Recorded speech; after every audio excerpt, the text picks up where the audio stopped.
ഓം നമോ ഭഗവതേ വാസുദേവായ.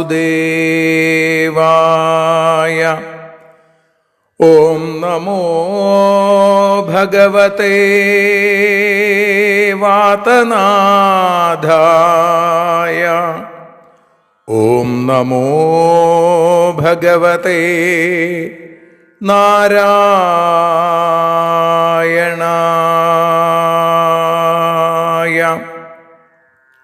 ഏവർക്കും നാരായണീയ മധുരം ആസ്വദിക്കാൻ ഒരിക്കൽ കൂടി സ്വാഗതം. മൂകം കരോതി വാചാലം പങ്കും ലംഘയത്തെ ഗിരിം യൽകൃപാതമഹം വന്ദേ പരമാനന്ദമാധവം. അഖിലാനപരാധാന്മേ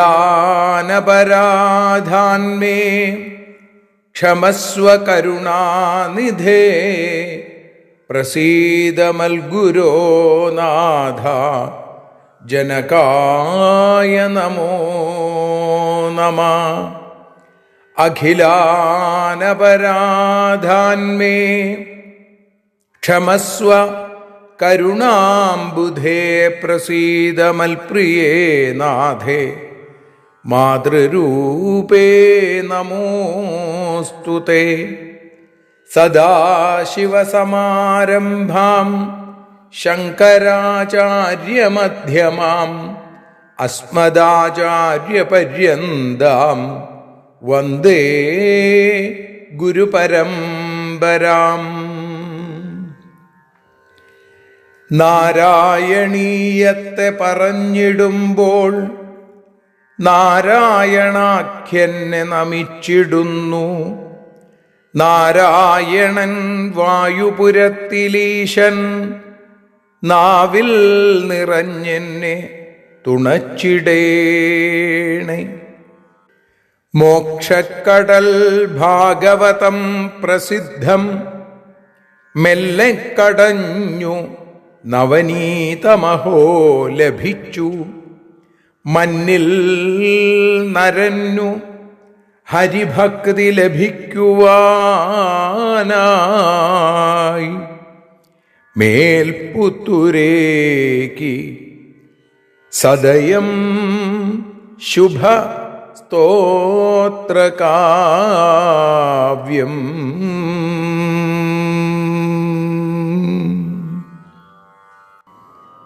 ആ ശ്രീമന്നാരായണീയത്തെയാണ്, ആ സ്തോത്രകാവ്യത്തെയാണ് മേൽപ്പത്തൂർ ഭഗവാന് സമർപ്പിച്ച ആ ഭക്തി നറുനവനീതത്തെയാണ് നാരായണീയ മധുരമായി നമ്മൾ ആസ്വദിച്ചുകൊണ്ടിരിക്കുന്നത്, അനുഭവിച്ചുകൊണ്ടിരിക്കുന്നത്. ഇന്ന് അതിൻ്റെ 42ാമത്തെ ദിവസത്തിലേക്ക് എത്തുമ്പോൾ ഇവിടെ 4ാമത്തെ ദശകത്തിൽ 12ാമത്തെ ശ്ലോകമാണ് നമ്മൾ വിചാരം ചെയ്യുന്നത്. പതിവ് പോലെ ആദ്യം ശ്ലോകപാരായണം, പിന്നീട് അതേക്കുറിച്ചുള്ള വ്യാഖ്യാനം, തുടർന്ന് നമുക്ക് വീണ്ടും ശ്ലോകം ഒരിക്കൽ കൂടി ചൊല്ലി ആ ശ്രീഹരിയം പാടി സമർപ്പിക്കാം. ആസ്ഥിതോധ മഹരാലയേ യദാ ശേഷവക്ത്രദഹനോഷ്മണാർദ്യത്തെ ഈയത്തെ ഭവതുപാശ്രയസ്തദാ വേധസ പദമദപുരൈവ വാം. അധാ മഹരാലയേ ആസ്ഥിതഃ യദാ ശേഷവക്ത്രദഹനോഷ്മണ അർദ്യത്തെ തദാ ഭവതുപാശ്രയഃ വേധസ പരം പദം ഈയത്തെ വാ അതപുരാ ഏവാ. ഇവിടെ ഇന്നലെ നമ്മൾ കേട്ടത് ഉത്തരായണ കാലത്തിലെ അധിഷ്ഠാന ദേവതകളാൽ സൂര്യലോകത്തിലേക്ക് എത്തുന്നു എന്നും അവിടെ നിന്ന് ദിവ്യാനന്ദം അനുഭവിക്കുന്നവരായി ധ്രുവലോക പര്യന്തം എത്തിച്ചേരണമെന്നും പറഞ്ഞാണ് നിർത്തിയത്. ഇനി അഥാ മഹരാലയെ ആസ്ഥിത. ധ്രുവപദപ്രാപ്തിക്ക് ശേഷം മഹർലോകത്തിൽ സുഖമായി വസിക്കുന്നവരായിട്ട് യഥാ ശേഷവക്ത്രദഹനോഷ്മണ അർദ്ധ്യത്തെ, എപ്പോഴാണോ ശേഷന്റെ വക്രത്തിൽ നിന്ന് അനന്തൻ്റെ മുഖത്തിൽ നിന്നും ഉയരുന്ന അതികഠിനമായ ചൂടിനാൽ പീഡിപ്പിക്കപ്പെടുന്നത്, അർദ്ധ്യത്തെ തഥാ ഭവതുപാശ്രയ, അങ്ങനെ ആ വിഷമം വരുന്ന സമയത്ത് അങ്ങയെ ആശ്രയിച്ചിട്ട് ഗുരുവായൂരപ്പ അവിടുത്തെ തന്നെ ശരണം പ്രാപിച്ചിട്ട് അവിടുന്ന് മാത്രമാണ് ഏകാവലംബം എന്ന് അറിഞ്ഞിട്ട് തഥാ ഭവതുപാശ്രയ വേധസ പദം ഈയത്തെ, വേധസ് ആ ബ്രഹ്മാവിൻ്റെ ആ ബ്രഹ്മലോകത്തിലേക്ക് എത്തിച്ചേരുന്നു. വാ അതപുര ഏവ, അതിന് മുമ്പ് തന്നെ ചിലപ്പോൾ അല്ലേ, ശേഷവദന അഗ്നിപീഡ അത് അതികഠിനമാണ്, ചിലപ്പോൾ അതിനു മുമ്പ് തന്നെ ബ്രഹ്മലോകത്തെ പ്രാപിക്കുന്നു. അപ്പോൾ എല്ലാത്തിനും എല്ലാ ദുഃഖങ്ങളും തീരാൻ അവിടുത്തെ പാതാരവിന്ദങ്ങളെ ആശ്രയിക്കലാണ് പരമപ്രധാനം എന്ന് പട്ടേരിപ്പാടിത വീണ്ടും നമ്മളെ ഓർമ്മിപ്പിക്കുന്നു. ആ ശ്ലോകം ഒരിക്കൽ കൂടി നമുക്ക് ചൊല്ലി സമർപ്പിക്കാം.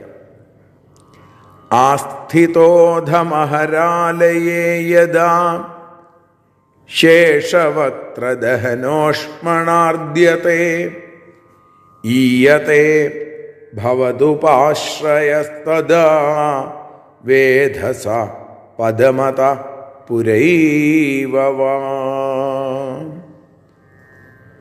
നാരായണീയത്തിൻ്റെ പരിഭാഷ ശ്രീഹരിയം, ഒരു നിഴൽ നാരായണീയം. ഈ ശ്ലോകത്തിൻ്റെ ഭാഷാഗാനമായി പാടി സമർപ്പിക്കുന്നു. നാരായണ നാരായണ നാരായണ നാരായണ നാരായണ നാരായണ ശ്രീവാതനാഥ. മഹരാലയത്തിലേറെ കാലങ്ങളായി രമിക്കുന്ന അവിടുത്തെ സേവകരോ ഭാഗ്യജന്മങ്ങൾ. അനന്തൻ്റെ മുഖത്തുള്ള അഗ്നിതാപം ഏറ്റിടുമ്പോൾ അവസാനം ബ്രഹ്മലോകം പ്രാപിച്ചിടുന്നു. നാരായണ നാരായണ നാരായണ നാരായണ നാരായണ നാരായണ രാധാ ഗോവിന്ദ. നാരായണ നാരായണ ശ്രീവാസുദേവ. നാരായണ നാരായണ ശ്രീവാതനാഥ.